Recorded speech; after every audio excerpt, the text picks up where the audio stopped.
Hi everyone, welcome back my YouTube channel. सन्चै हुनुहुन्छ सबैजना? म चाहिँ आज म्याङ्गो सेक बनाउन गइरहेको छु। म्याङ्गो सेकको लागि चाहिने सामग्रीहरू सबै यही छ। फर्स्टमा चाहिँ लिए मैले म्याङ्गो काटेर राखेको हो, तासेर मजाले त्यसलाई चम्चाले गरेर बलमा राखेको छु। अनि मसिनो गरी काटेको एप्पल, अनि त्यसपछि म्याङ्गोलाई कटिङ गरेर पछि लास्टमा जुस सेक बनाइसकेपछि लास्टमा हाल्नको लागि यो चाहिँ हाम्रै घरमा फलेको ड्र्यागन फ्रुट हो के। अनि यो चाहिँ म्याङ्गो, अनि यो चाहिँ दुध हो, दुध पनि चाहिन्छ हामीलाई। अनि त्यसपछि चिनी पनि अलिकति चाहिन्छ।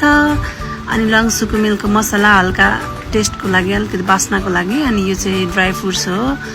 अनि अलिकति दही पनि चाहिन्छ ल, दही हाल्यो भने अलिक चाहिँ राम्रो स्मुथ हुन्छ कि। अनि त्यही भएर अनि यो चाहिँ ग्लासहरू मैले ठिक पारेको, यो चाहिँ जुसर हो, जुस बनाउँदा ठिक पारेको छु मैले, ग्राइन्डर हो, ग्राइन्डर ठिक पारेँ।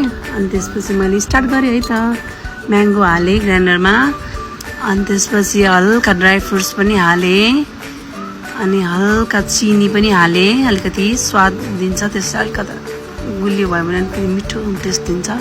त्यो राखेको मसला पनि राखेँ, लङसुको मिल्क मसला। अनि हल्का दही पनि राखेँ, दहीले स्मुथ एकदम राम्रो मुलायम एकदम टेस्टी दिन्छ।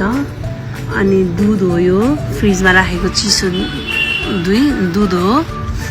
अनि त्यसपछि यो चाहिँ एप्पल हो, हल्का थोरै एप्पल पनि एड गरेँ मैले। अनि त्यसपछि फेरि काटेर राखेको त्यो मसिनो गरी काटेको मैले त्यो म्याङ्गो पनि लिएँ। अनि यसलाई छोपेर मैले एकछिन ग्राइन्ड गर्न लागेँ। अनि म चाहिँ ग्राइन्ड गरिरहेको छु है यसरी। अब सटरडे अब केटाकेटीसँग के गरेर अल्मलिने भन्दाखेरि अब छोराछोरी पनि खुसी हुन्छन्, फ्यामिली पनि खुसी। अनि त्यही भएर मैले पनि अब के प्लान बनाएँ भन्दा त अब जुस बनाएर खुवाउनु पऱ्यो भनेर प्लान बनाएँ। हेर्नुहोस् न, यो त रेड कलरको अस्ति नै एउटा रेड कलरको फलेको थियो, अनि अहिले चाहिँ फेरि व्हाइटवाला ड्र्यागन फ्रुट्स रहेछ के। अनि हाम्रो चाहिँ 2 थरीको ड्र्यागन फ्रुट छ के। अनि मसिनो गरी काटेर राखेँ मैले। अनि यो चाहिँ तयार भइसक्यो ग्राइन्ड गरेर। स्मुथ, कस्तो राम्रो, कस्तो आनन्द आउने कि, कस्तो हेर्दा पनि खाउँ मिठो लाग्ने खालको छ के। वाउ, कस्तो यसको टेस्ट कस्तो मिठो, हेर्दै मिठो होला जस्तो छ।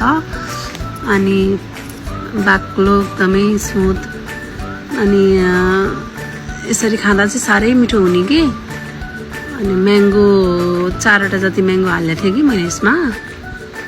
अनि यसमा अब सानो ग्लासमा हालिसकेपछि अब त्यहाँ मैले काटेर राखेको ड्र्यागन फ्रुट्स अनि म्याङ्गो, एप्पल छ कि, ड्राई फ्रुट्सलाई हल्का कटिङ गरेर राखेको छु, हल्का डेकोरेसन गर्नको लागि। अनि बाहिरको जस्तै त नहोला, त्यो पनि घरमा बनाएको एकदमै हेल्दी हुन्छ नि त, बच्चाहरू पनि खुसी हुन्छन् हेल्दी फ्रुट्स खान पाएपछि।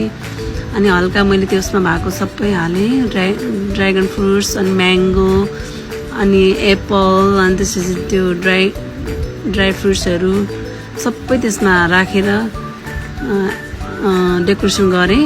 हल्का झऱ्यो कि हाल्दै अब आफैले भिडियो पनि आफैले बनाउनु पर्ने। अनि त्यही भएर मैले चाहिँ रेफरेन्स युज गरेँ। बट खानालाई अब तयार भइसक्यो यो। म चाहिँ मेरो प्यारो भान्जालाई टेस्ट गर्न लागिरहेको छु के, कस्तो हुन्छ अब भान्जाले भन्नुहुन्छ है एकचोटि। अनि अब एकदमै मिठो हुन्छ जस्तो लागिरहेछ, भान्जाले टेस्ट गर्नुभयो। मिठो लागे जस्तो छ भान्जाको रियाक्सन हेर्दा त।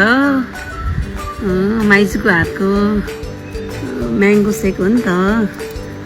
अनि त्यसपछि फेरि अर्को पनि रेडी भयो म्याङ्गो सेक। म चाहिँ मेरो प्यारी छोरीलाई दिँदैछु, छोरी पनि मक्क छिन् खान पाउँदाखेरि।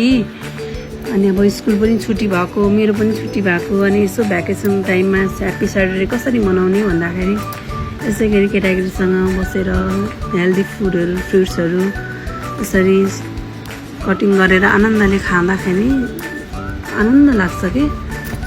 कस्तो लाग्यो मेरो छोरीले भन्छिन हो, उसलाई अब टेस्ट लिँदैछिन्। वाह मिठो लाग्यो भनेर चाहिँ थ्याङ्क यू छोरी, मिठो लाग्यो भन्दैछ। अनि अब यसरी उनीहरूले मिठो लागेर मानेर खाए पनि मलाई चाहिँ एकदमै खुसी लाग्छ कि अब उनीहरूकै लागि भनेर बनाउनु पर्छ नि त। अनि सबैजना फ्यामिली बसेर खाँदाखेरि चाहिँ छुट्टै मजा आउने कि फ्यामिलीसँग बसेर इन्जोय गर्नु होला। थ्याङ्क यू सो मच प्यारो भान्जा र छोरीलाई यसरी मिठो मानेर खाइदिएकोमा। अनि thank you for watching my video. अनि नेक्स्ट टाइम फेरि अर्को भ्लग लिएर आउँछु ल। Okay bye bye everyone, bye bye bye, love you.